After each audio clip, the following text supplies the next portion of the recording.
tun sang ni le som ni panga mizo idol a hian kum danga an la ti ngai lo show danga po kala hriat ngai lo chu hei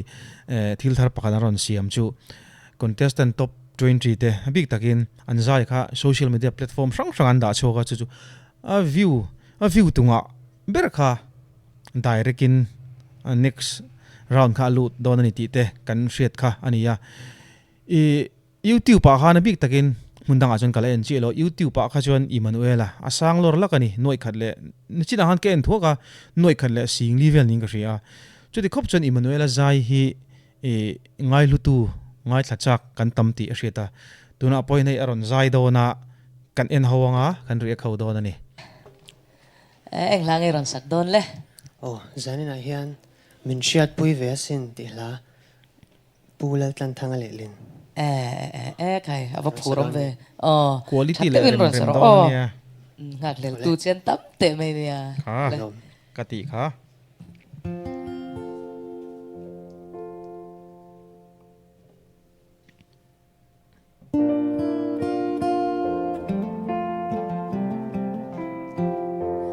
moi ne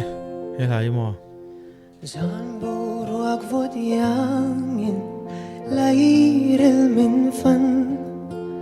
chen nan bia thu min lan lai kha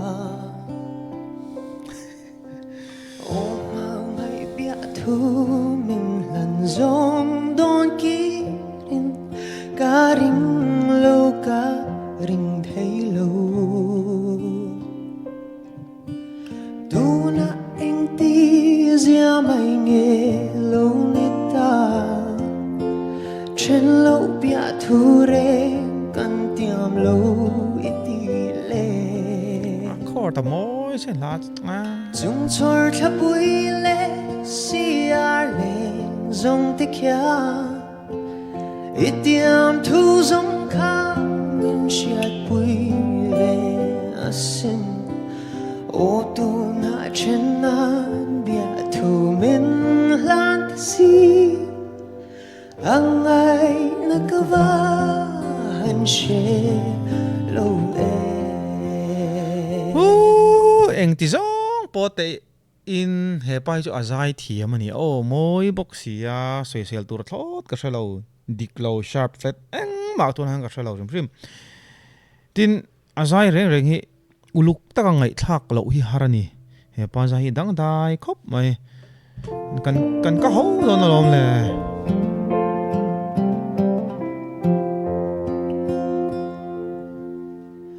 o zan bo ro thiam kara kan lim lai kha ko kir le thei zong chang se loksin ka soi chak tun mizo idol cha ni le som ni panga contestant sang zai ka ngai thak to ka mul thi tiding thei om chun Emmanuel hi alani hei dik sung mai amoi lu tuka kan ti leng chang ni atang kan o zan bo ro thiam kara kan mel mun nuam boxi ko kir le thei zong chang se o du thu leng tin kim kan sam lai zong te in ngil zo ta mai em ni le o heng tin nghe mo ka ngil ve thei ta căng le bia thu đi zong te lai re lan thar zel si chung chor tha pui le si ar le zong te kya itiam thu zong kha min chiat pui ve asin o tu na chen na bia thu min lan ta si ang ai na kava han she lo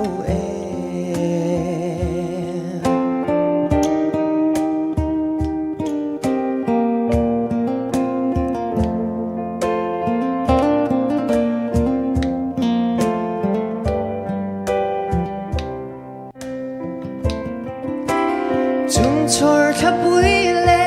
si ar le zong te kya ít thiam thu giống khá mình siết bụi về xin ô tu na trên na bia thu mình lan ta si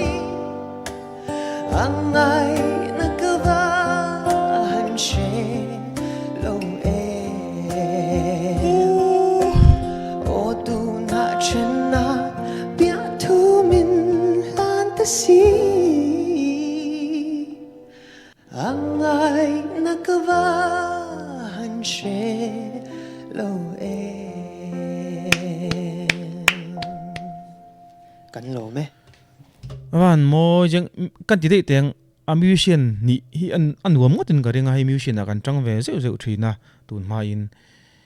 I zai thiam te hian musician tha an momo rol hian musician te po hian an rem sak me ka a zai kha zai thiam khan mo ve tho ka te ni zai me ka ten musician than momo angin musician te po hian zai thiam hin momo ve tho zai thiam lo rem sak hi a hre om thin chu wang chon Emmanuel hi chu a musician tan po hian anwa motin garing han engti zong po in te ila Emmanuel awa han turu em just the ningen soi ngai thla teang soi tur kan nga hlomom se pakhat chau kan soi tur ka shelo imo zani na karil ru lo lang chu ngai nam lo I o hi mi zala khan odang lambik Cinderella phekok ang nei khat katita che ni chu I o hi zani na ka ngai thak ta ka chuan odang lambik po hi nei lo ta la zani na izai ka en khan isai thiam lutuk shim shima izai tha thau do ni hi tiang zong in ka lo ngai tu izai kalom tak zet ni erem ro ta himo zai hi thiam matero zai hi thiam ka ti manang wa hi atopa te po atok te hi shebok ka tia izaya shim shim hian masala pol tur chin hi she ve shim shima mi ina engeniang ngai zon tur tok le khan izai thiam ka ti chuan enge ke kasoi thiam vak lo ocham bang hi ti me malai house style shang lui style nia tun nu han an ti tawak lawa angai nom ka ti thina ni chu angai na kawa shelo em te va a he va ava top cha silawa va kha mi chuang liam om te kha iron mang thiam ka chu ba zain izai cha angai nom khop ve tak zet sarming te khan soitur kan nga lomom si atia soitur kanga mi lawa ke hian Emmanuel a chan zu soiwak tur poi omin ka shelawa soitur om chun nia ka hria chu producer thadeu thopuila